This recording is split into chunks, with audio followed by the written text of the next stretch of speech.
Hello everyone, welcome to COEX Talk. My name is Maria. We have Ana Karen, Claudia, Alexandra, Marta Sofia who's here. And today we have a very special guest, a very dear friend of mine, Hilary Morales from Puerto Rico. And we will be covering a very deep topic today, which is repurposing your pain. And just a little quick overview of the huge person that Hillary is.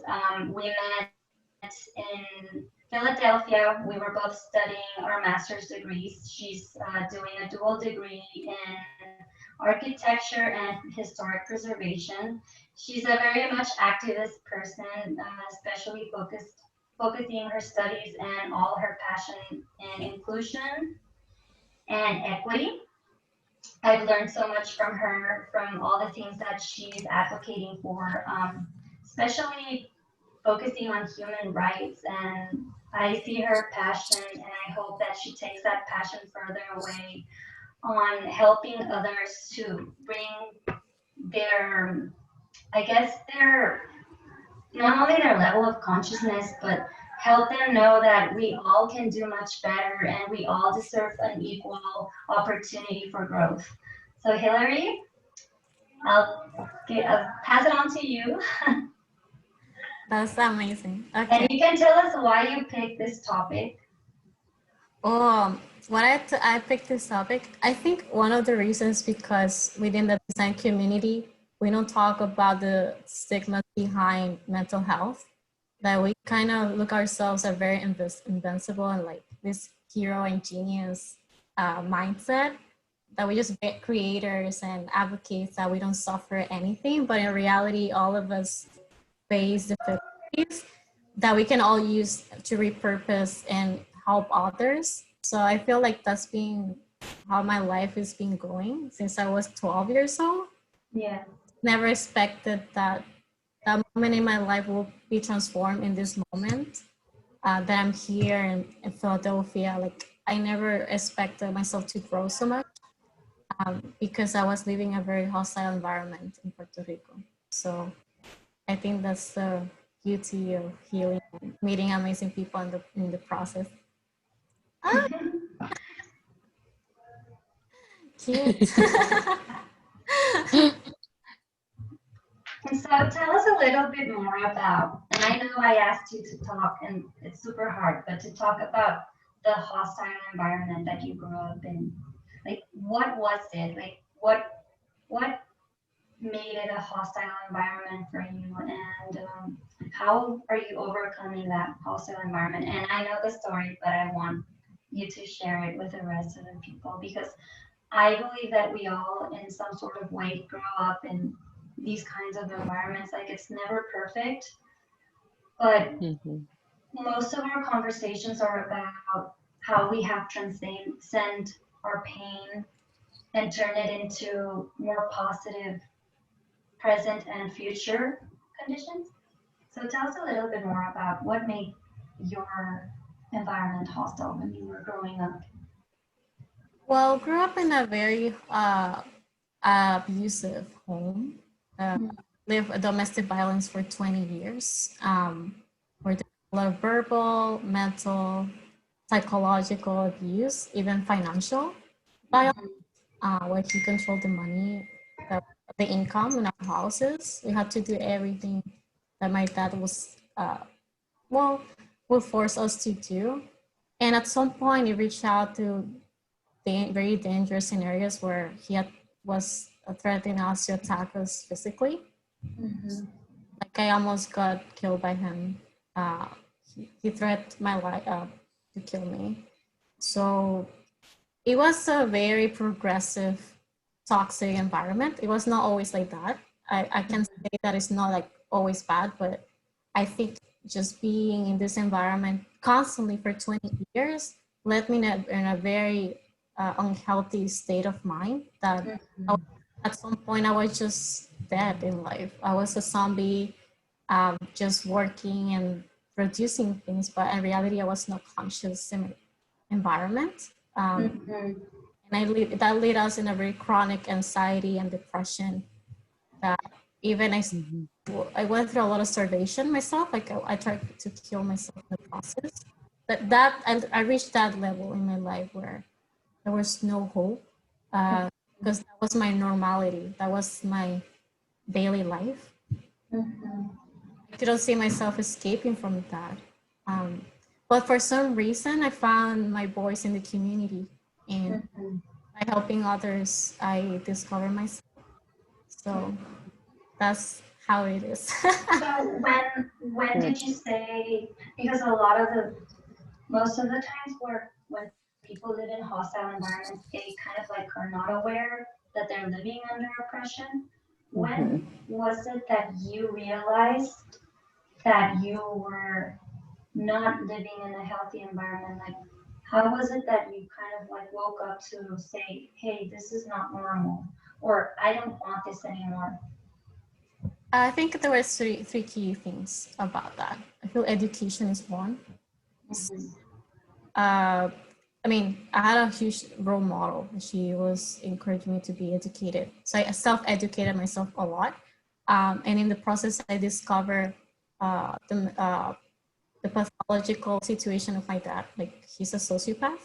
And so, but that was just, again, it was my learning process. Second would be in the community. I work in orphanages where I help kids with abusive parents. And by seeing them suffering, I saw myself.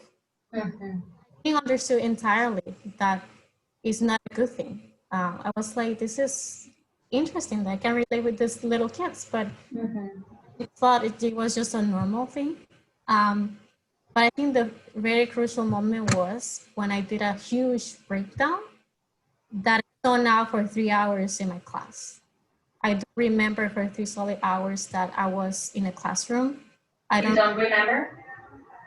It's a whole blank. I don't remember. It was a huge blackout. Brain just shuts down and my body just froze for 3 hours. And I noticed when people were out of the room, I was like, wait, like I completely lost sense of space and time. I start shaking because I felt so confused, and I realized this is not me. Wrong, and I don't know what it is.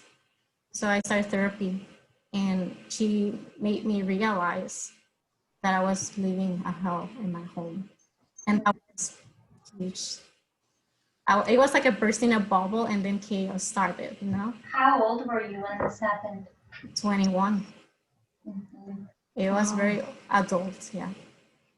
Well, I don't think that was adult. I was gonna say you were so young, but I guess there's so many people that Well, I'm 26 now. That was 5 years ago. That's the interesting thing is like that was 5 years ago, and it's interesting how much change has been happening in my life in so short. Oh, I get very, but it's a lot of change in such short periods of time. But it's because I focus on my healing process, I think. So, I don't know. I get it like this, but I'm happy that it's possible to get out of this. It's always, how you say, there's no ending in the healing process. There's not just thing that is only one phase in your life and you can move on from that. You just do it every day. It's a constant, it's an everyday exercise to remind yourself you deserve to be better, you deserve to be happy, you deserve the good things that our life can offer. And that's why I'm here, I guess. And sometimes it's so easy to go help others, and we forget that the number one person we have to help is ourselves. Yeah, that's how I actually cope with my trauma, actually. And I didn't notice. It was just, I think it was just part of me. Like that willingness to help community was just, it's part of my identity.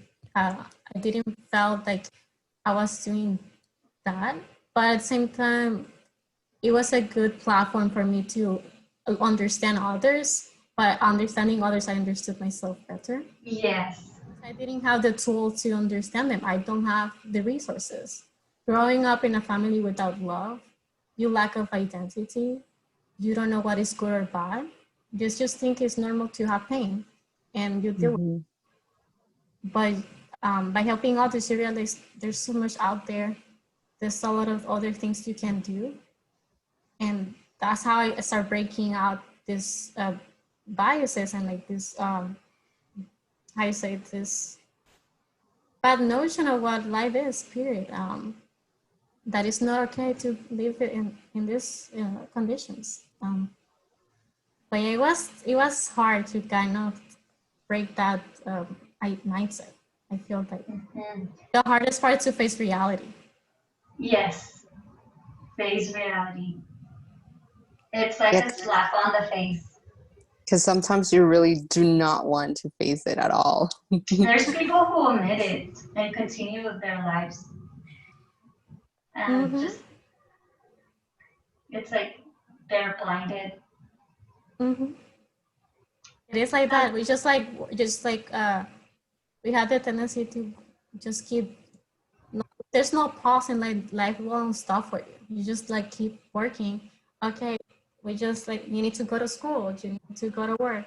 So you just operate in this very mechanical way that you just start ignoring yourself. And it's not until your body and your mind says like, you know what, I cannot do this anymore. You realize, oh, what is happening? Yeah. So that's how I felt. Like honestly, that day for me was really scary. I think. What did you do that day? After that. I started crying for solely hour. And then I went to the bathroom and I saw myself in the mirror. I think that was the first thing I did. It was to look myself in the mirror. And I realized how lost I was in my mind. It was just like blurry. Noticing my body for the first time in years. And I was so skinny. I was weighing 75 pounds. Oh my God. My weight was like a child. And I was like, what I'm doing. Like I was like, and by the way, I have perfect GPA. That's the part of it. Is like my performance in school never matched my realities. Like no one knew or noticed I was going through hell because I just made a huge effort to be invisible, to make that invisible. And I was a perfect student. No one would care about if I was good or bad because I was just fulfilling the requirements. So I remember that day I just cried so hard and I just went to my mom like this, like, Mom, I think if you don't take me to a psychologist tomorrow, I will suicide this week. That's why I knew I need urgency. My mom was so scared. She was like, what is happening? Because I was always very smiley. If you see all my photos, yes, I'm always like this. She's always like that. You know?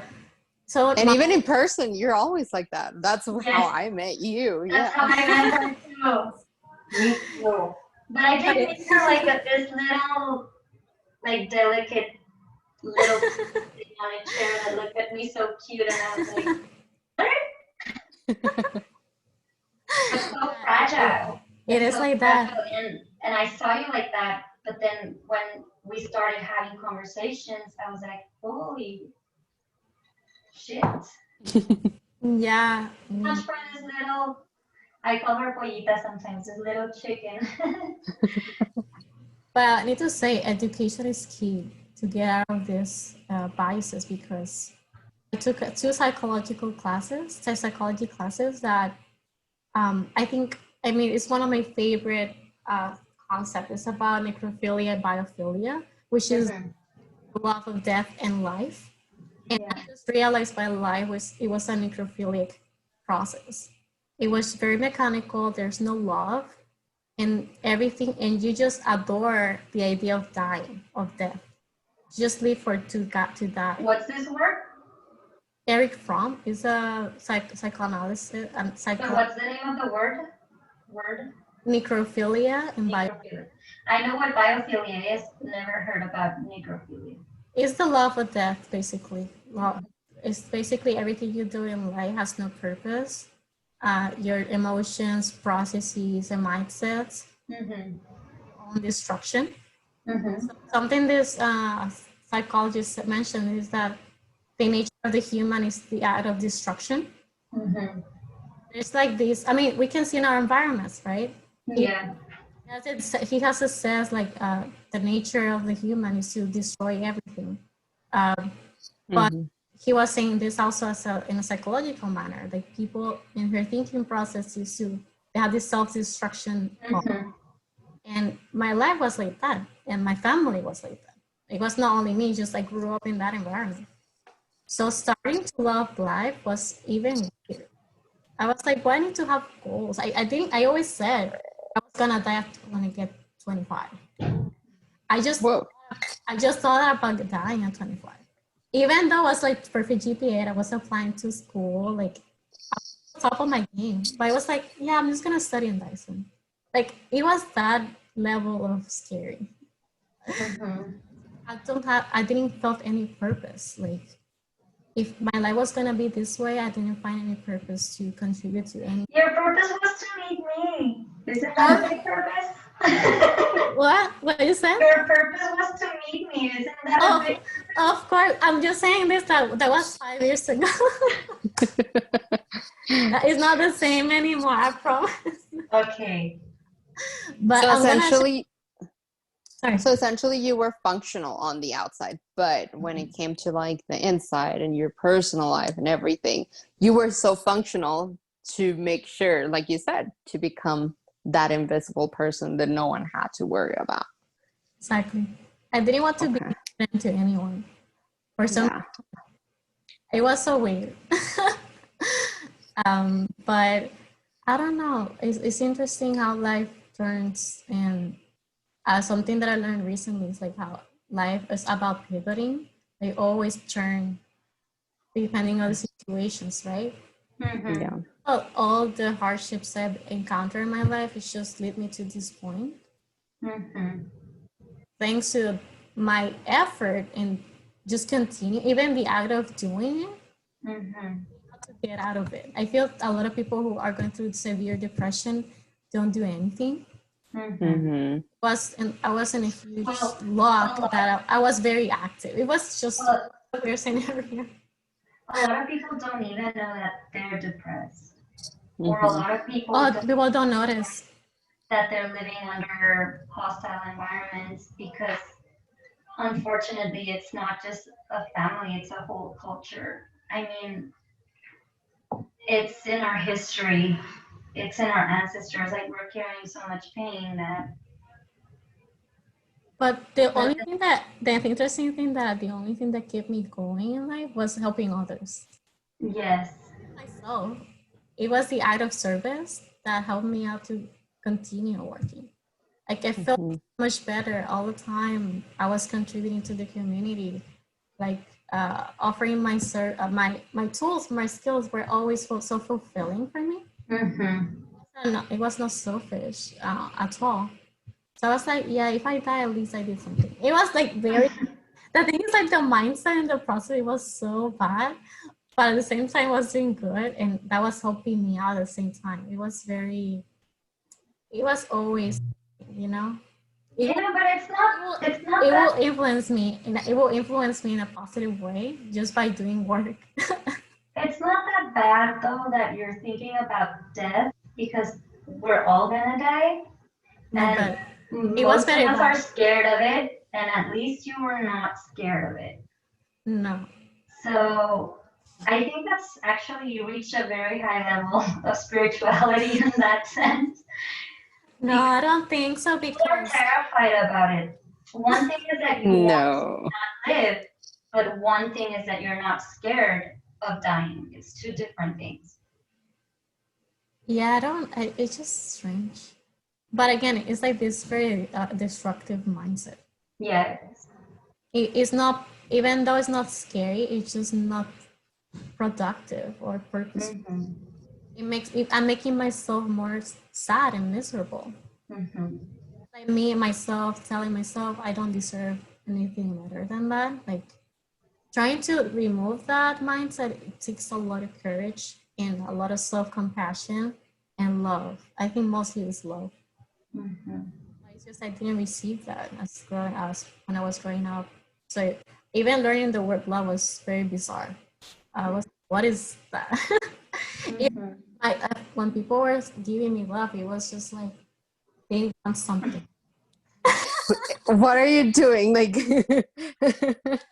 explain to me what's going on right now. Yeah. Yeah, it was that type of feeling. I didn't want to owe anything to anyone. And the weird thing, I still help everyone. Like I feel like it was a weird scenario. Like I was very selfless. It was just I was only gonna distract myself and no one else. It was very like focused. Yeah.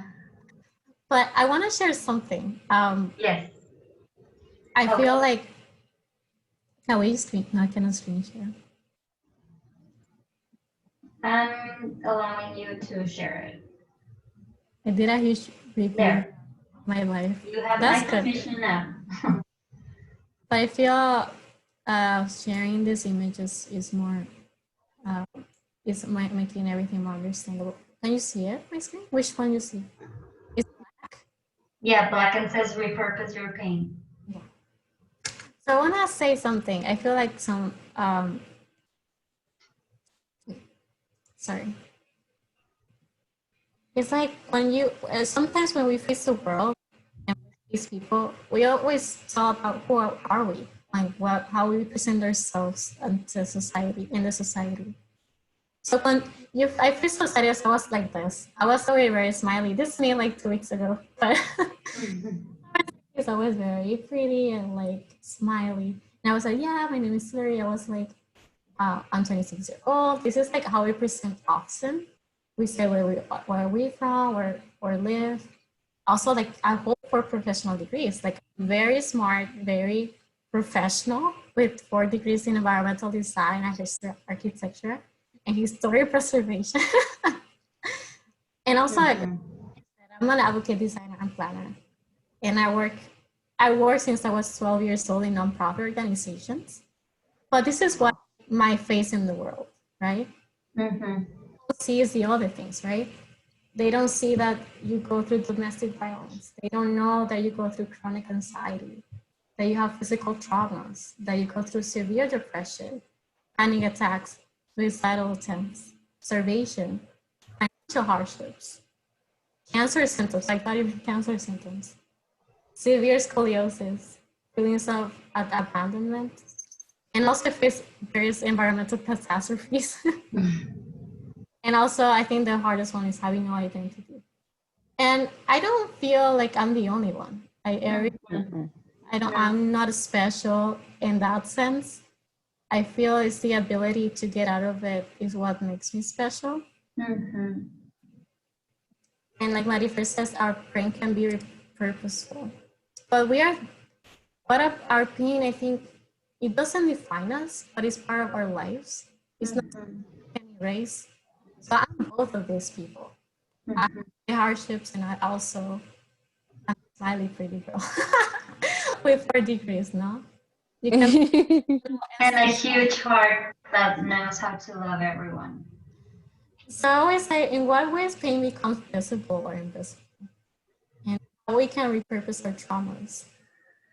I have these 3 words. I describe it to find your safe haven. To repurpose through advocacy, and then at the end, find your own voice in the process. So for safe haven, I share my with Marifer. I have a huge background in fine arts too, and the way I channel all my depression and everything was through arts. I think the image on the right is me when I was 14. I was a perfectionist. Like like I always say, Marifer, that arts for me was a way to it was the only thing I could control in my life. I would invest so many hours of crafting these images in a very detailed way. And people will be like, are you sane? Because I will spend 8 hours full on this stuff. And like, I'll make sure I was doing everything in detail. But that was me when I was 14. What is my life now? I'm a preservation architect.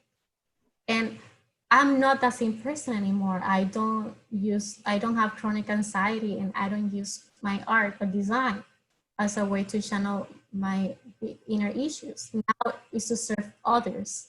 I use it now to preserve the cultural heritage and the environment. So as you see in the left, now I'm a professional documentation. I can do very detailed documentation in very fast ways. So that's a good way to repurpose your paint, right? At some point you have a skill that you master, but it was a way that it felt like a safe haven, but now it's not a safe haven anymore. It's just you repurpose it for bigger issues or bigger for everyone, not for yourself anymore. It's just now it's transcendental from yourself. Now it's to serve the world or the community, you know? Mm-hmm. And also, I did projects like that as an environmental designer. I repurpose my art as a way and design now to help communities to deal with gentrification and homelessness. That's how I try to channel my pain through this media. And also as an architect, I was extremely perfectionist. This is me when I was 15. Wow. Now I do very detailed projects. Wow. When I use water to unite the community. I'm creating programs for the community. So I don't see those skills like that anymore. I repurpose that and channel to my pain, and now it becomes a beautiful thing. Mm-hmm. Not anymore. It doesn't. It's not a suffering. I don't feel pain when I do this anymore. It just, for me, it's interesting how I evolve as a person. Because something that it means to every time I see those drawings, I just see myself very depressed and very skinny and very unhealthy. And now when I see the other project, it's like, no, this is now for Red Hook from Brooklyn. I'm helping the community. Like, I feel it's not my thing. I mean, it's my thing, but it's also caring about others. Mm-hmm. And then, like, as I said, so you have a nice, a professional multidisciplinary designer and advocacy. Like, it's not the same, right? Mm-hmm. But also I had these, no? I have a perfect GPA score. I was magna cum laude, but I was suffering starvation. I was 75 pounds in this photo on the right. I could be both at the same time. Or I was dancing for the community. I would make choreographies and go to the communities and help the youth. And I was in depression, but I was with that was my auntie. She was my role model. And we did community service since I was a kid. And we helped her, and we helped a lot of people, but I was going through that depression. And also went to New York, and I helped the community. We create pavilions out of plastic bottles, you know? It doesn't mean that I feel like the best take out of my experience is that your hardships and problems should not define yourself in your identity. You can do greater things even if you're in the process of healing, you know? You don't need to wait. You don't need to wait to feel better. You can continue and use these experiences as a way to feel better, I think. Mm-hmm. The right is, I work with Habitat for Humanity for a year, and we did murals for the community. And I met the mayor, someone, and I met very famous people. But in my case, I didn't care. I was just painting murals for the community. I met amazing people, very famous people in the process, but that was not my goal, if that makes sense. Mm-hmm. And also I have scoliosis and I did construction. Like, that didn't stop me. When I was with this diagnosis, I was not supposed to carry big, heavy things. I was like, no, I just want to go to Ecuador and do disaster relief projects and let's do construction together, you know? That was my goal. I didn't care about my physical condition. And this is me. I was very skinny. And I was like helping the community. And then the hurricane happened in Puerto Rico. that could literally stop me for dreaming. Honestly, my mom lost my job. My father was putting me in court because he was not satisfied to mess with us. So I was going to court using my money to pay my lawyer. Also was going through the hurricane and also had to apply for grad school. I was graduating. But that opportunity didn't stop me. And I applied for grad school and I got a full ride scholarship and I'm in Philly.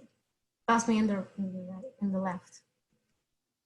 And without that, if I didn't continue, I will not be in Turkey and I was not going to be a preservation architect outside the US. Like these different scenarios of hardships, it was not enough obstacle for me to continue and trying to become a better person and professional.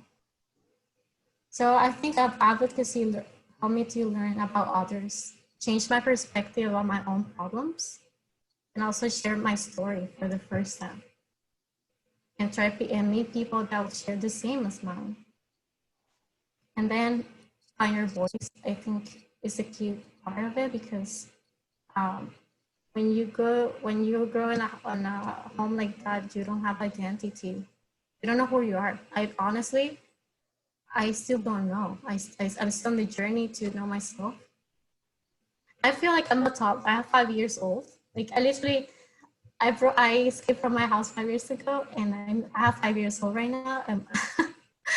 I'm still learning to know myself. But I find my voice. I use my education to make theses and investigations about cultural heritage and how politics are basically damaging our cultural environment. And I found my voice and it became a writer and editor for a book about preservation in heritage. I did performance in school. This is me the first year in Penn, okay? I went to the museum and a protest about repatriation of artifacts because I don't care. Something about going through a lot of pain is that you develop this don't give a shit attitude. Like we can face anything. So I'm very fearless in that sense. I can go to protests and I don't mind. Not even. And also, I became part of an amazing team this summer about challenging the architecture institution and how they're being racist and we need to dismantle these biases. And I just have the courage and I can own myself and my own voice and say, I can point out the issues. And if not because all the bad things I face in my life, I will not develop this confidence to speak my mind and point it out what is not fair, it was not justice, and try to make our society much better. In our professions, first of all, our education and profession needs a lot of things to fix, honestly. But I found my voice in these pieces. I realized a lot of people have the same ideas as mine, and we can work together and improve these systems, like to dismantle the systems and turn this into something that can benefit everyone in a holistic way. So by finding my own voice, I could construct my identity for the first time. And now I don't see my life and profession as a work or job. For me, it's just an act of service. And I think last but not least is to create your family. It's something that Marifer can talk to me. This is my auntie. She was my role model. She's the only family member that I can look at. She was a disabled person. She was blind. And that woman was unstoppable. She did a master's and also a PhD, even in her own condition. And I was like, if she did it, I can do it. My issues are invisible. Even though she had invisible issues, that never stopped her. But even having those role models helped me out to get through all the difficulties. My mom, I guess, something that you can say. Create your own family is like, my mom is the only family member that I have right now. My auntie died, unfortunately. Also your mentors. I think without the support of my professors, I won't be here. I made amazing relationships in undergrad, and thanks to them, like I'm here. And also beautiful people like Maria. They are like in I my, I love feel these days. like we can make I mean, if I need people like Marifer helps me to understand that I'm not alone and we heal together, right? And last but not least, of course, like having your co-workers. I made an amazing family outside Puerto Rico and also outside the US. I think for last one, I want to end like this. It's like, should we define ourselves through our traumas? Which voice should we listen to? And if it is possible to change, how? I think there's no right or wrong answer on this. I don't think we can define ourselves only through our traumas. It's not only that. I don't think anything can define us definitely. Just part of our lives. Mm. Which voice should we listen to? Just the right voices. The voices who always encourage us to be better. Not our voices because they kind of make you self-destructive sometimes. If it is possible to change, I think yes. It's like nature, no? Nature constantly evolve and grow. So we can do that now. And I wanna at the end is like this is the end. This is an image to share with Maria for at the beginning when we moved to Philly. We talked about sometimes I feel like our lives can be so hard like concrete, but always something is sprouting and emerging out of the surface. That is life. And it means that it's gonna happen. So it is possible to heal. Yeah, that's it. I'm speechless right now. I don't know what to say. We've had so many good conversations. I am so proud of you. So proud of I'm you. proud of you. I'm proud of you. Let me tell you today that I am proud of you, of all the things you have overcome, the person that you are, that you have been always. Like, I mean, even when you were going through hell, you still gave a smile to the world. And Yeah, I tried. I know, we try. But it's Nah, so inspiring to see you grow so much, and I don't know, I want to hug you right now, and I can't. I love I love that this life put us together and that we met, and that I get to love you too. aw, you're so beautiful. Ooh. No, I think life it's interesting how life change paths, no? I I don't necessarily believe in destiny. I feel I believe in opportunities. Mm-hmm. You take it or not. Yeah. So I feel that I'm here because I was brave enough to take all. I was ambitious and like I was like I don't want to feel sad anymore. Mm-hmm. Mhm. All of this level of discomfort in my life, I was like I don't want to live like this anymore. That was what actually pushed me to get out of my house. I was like I don't want to be this person anymore. I don't like myself, but I'm gonna learn to love myself. And Mm-hmm.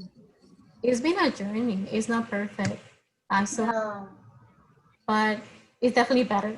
I think what helps me out to get that to always have hope with myself is that I changed so much in so a short period of my time, and what I'm doing is just amazing. I mean, I'm teaching high schoolers design this summer, and they're low-income students from New York, and I just love it. It's not like no one is forcing me. I would to see something that is part of my life. I don't. I hope I can continue doing nonprofit. Yes, you will. I hope I know you will. we can work together in college. We are gonna work together for sure. You need to wait We for me to need graduate. you. We need more Come to us. advocates. I'll help you to improve the environment and everything. Yes, and Please do. we are gonna go help out Puerto Rico as well. No, Puerto Rico has a lot of issues. Even I consider seriously to get into politics because there's people I'm honest. Hillary for president. Yes. Let's be a president. I have the name already. We'll support you. Yeah, we will. But it's We'll yeah, help you out. I feel like I think I mean everyone, especially now in the pandemic, it's another hardship, you know. Mm-hmm. To easily defeat me, but I realized I went through worse, and Mm-hmm. this is nothing. This is nothing. If you have electricity, if you have water, if you have a roof, if you have food in your fridge, why are you complaining? Even Yeah. why are you complaining? This is just a virus. It's gonna. Because people don't have bars and clubs anymore. That's what people are complaining about. I mean, it's not easy because it's still a shift and a change. It's Yeah. unexpected. But again, I feel like it's the right mindset. You need to realize this is not. But I think something that helped me out to get out of my trauma is to realize this is not forever. Yeah. It's like a storm now. Storm is very dark and very scary, but it will go away. Mm-hmm. That's how life is and our problems are. It's gonna stay there forever. No. And I think like this moment also taught us a lot. Well, at least for me, it was like I took for granted even the most like the most radical thing or the most like dumb thing to do, like just even going and having dinner. Like I've always loved to have that possibility of, oh hey, you know what, I'm dying for a spaghetti or anything in that respect. But it was so hard now. Like it just helps you appreciate everything. I like everything was handed to us in a platter of gold, and we didn't really necessarily saw how the most unimportant things, at least for us, are those things that we appreciate the most. So I think that's why everything happens. Part of those opportunities, either you want to like be completely sad and complain, or you can take Where and you adapt. squeeze those lemons and make lemonade and drink it all. That's definitely what we have done ourselves. So That's how it is. I mean, I mean, yeah, I feel like something that I envy the most of people sometimes is that they have families. I think it's something that people take for granted so much. And I'm like, you have that. It's something as simple as that. It's not even like money or like big things. It's just a basic things that is supposed to be a default, like everyone should have. I always look at those things in the past. Now, not anymore. I still have those feelings. So not she will be well, now lying. you have the COEX family on your side. Yeah. Because your family is what makes you go through hardships. Like you always can look at them and like, they will support you always. And I feel that's something that people take for granted the most. Mm-hmm. They have people they can count on. Yeah. Without people, you cannot stay in this world, I think. No, Yeah. I mean you can, but it's gonna be harder. Harder, yeah. It's especially now. It's like I was having a webinar today earlier, and the person said there's definitely, and it was about equity and advocacy and the Latinx community, and she said, well, I'm not discouraging you from do things by yourself, but it always helps when you have like a group of people. It makes it better, easier on you. Yeah, there's power in unity. Called teamwork. There's power in community. There's power in exactly. People underestimate so much collaborative work. It's so big thing to do with just sharing your voice. Yes. I'm not scared anymore because I realize by me staying quiet and passive, a lot of people won't get a different perspective. And so now I stop trying to look at my pain always. And now I'm like, no, this is not purposeful. And also playing the victim is something that is hard to do. Yeah. We all are guilty of that. All of us. Oh, poor me. I do everything. No, Nobody's telling me to do it, honey. always we need to think there's always someone else going through worse. I think, um, I mean, problems are still problems that we need to recognize and give them space and time. Mm-hmm. But we need to stop like looking at Complaining.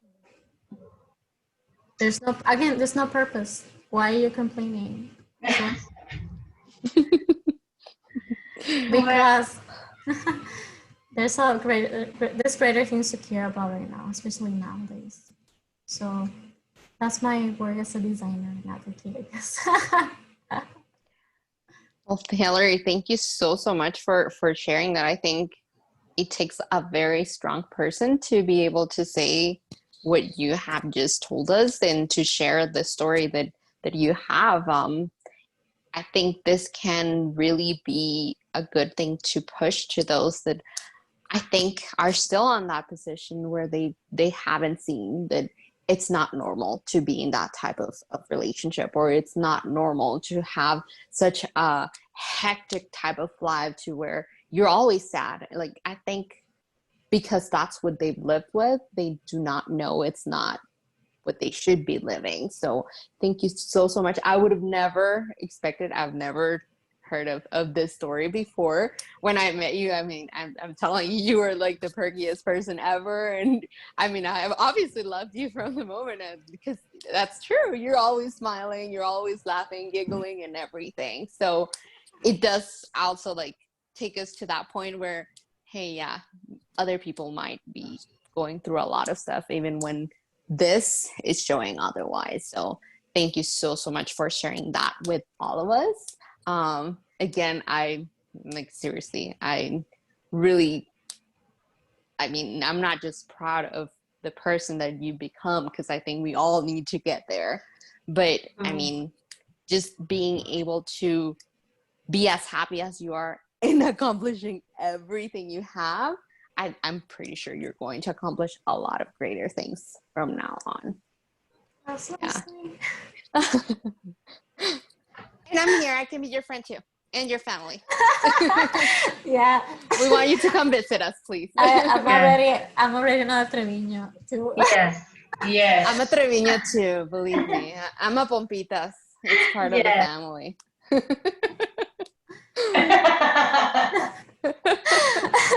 Thank you so much. I love you with all my heart.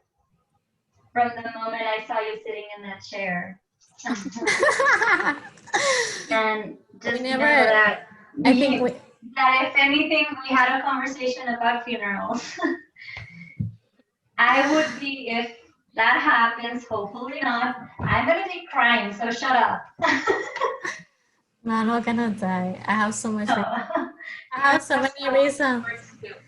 There's so much work to do. There's so many reasons to be alive. Yeah, we need more people like us. Yes. Well, thank you so much, and we hope to have you again. And please. No, thank you. Thank you for having me. No, thank you. No, thank you. No, you. All right. Bye. See you. Bye. See you, my loves.